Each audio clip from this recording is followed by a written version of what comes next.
Hey, Mike with MacDonald.com here. And are you using me too statements in your business presentation, or are you using not me statements? If you're using too many not me statements, it could really be affecting the results of your presentations and interactions with prospects.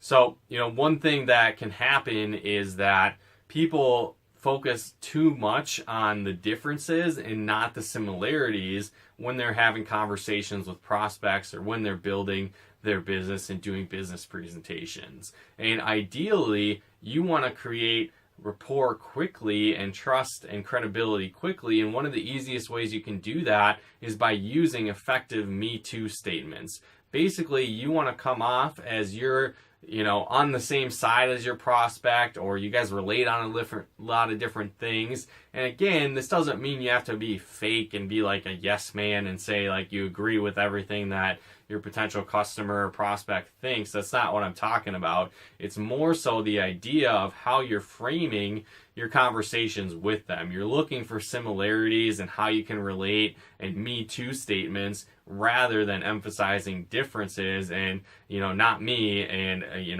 you don't fit together, right? So again, unfortunately, what a lot of people do is they create not me situations. So an example might be, let's say you're talking about sports, right? So people have their different favorite teams. Awesome, whatever the case is for each individual person. Maybe it's where you're from, where you grew up, right? But what could happen is, for example, let's say you're talking about sports, and not me scenario could be something along the lines of somebody says that they're, a Yankees fan. So one example of a not me statement might be saying something like, oh, you're a Yankees fan? Like, they're the worst. They're so overrated. Why would you be, a fan of them? So, in that scenario, that kind of statement is not going to get that person on your side, right? Whether that's how you feel or not, using that not me statement is going to ruin your chances of, having them be a friend, right? It's going to put things further apart. You're going to create that separation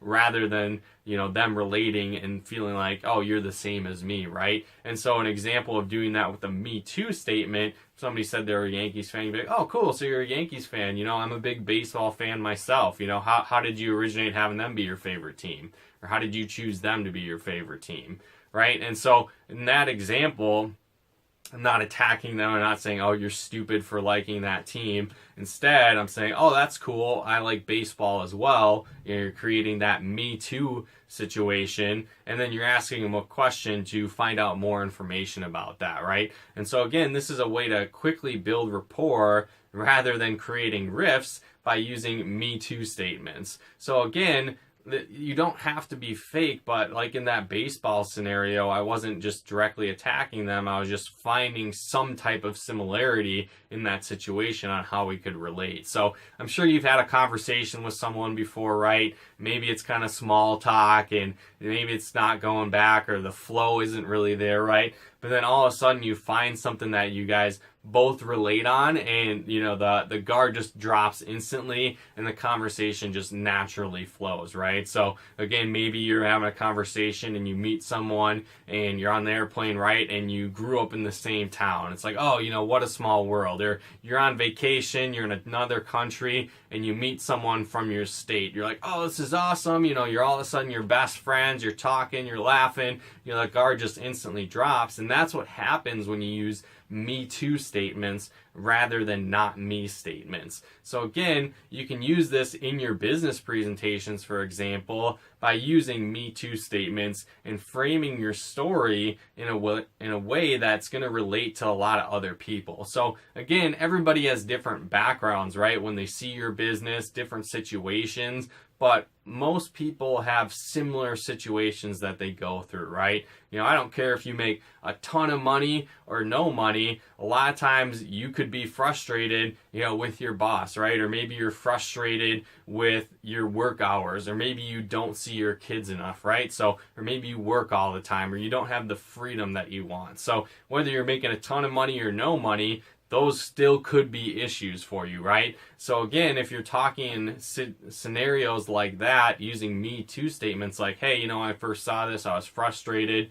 I never saw my kids. I was working all the time and I was looking for a better way. Like, cool, that's a great example of how to use a me too statement where a lot of other people are going to relate to that. So again, instead of using statements like not me of, oh, well, I had all the money in the world coming in and I was just bored and looking for an extra way to make another stream of income, a lot of people probably aren't going to relate to that, right? So that's kind of like a not me statement. So again, you want to avoid using those, but focus more on me too statements and finding similarities, and you're going to build a lot of rapport. People are going to like you a lot more. And again, people do business with those that they know, like, and trust. So if you can establish that rapport and that credibility and that relationship quicker through me too statements rather than not me statements.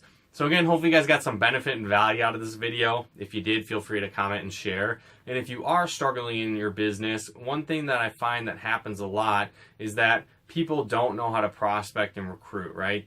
Maybe they're like me when they're new, they said all the wrong stuff, they were introverted, they were shy, socially awkward, right? And one of the biggest issues that comes in is not knowing what to say and how to say it. And I found that when I learned that, it made prospecting and recruiting a lot easier. So if that sounds like you, be sure to head on over to coachmikemacdonald.com/IM and check out my free Inviting Mastery webinar on the ins and outs of prospecting and recruiting and how to invite like a professional. So again, master that skill set, plug into that free webinar training. You can access that again over at coachmikemacdonald.com/IM.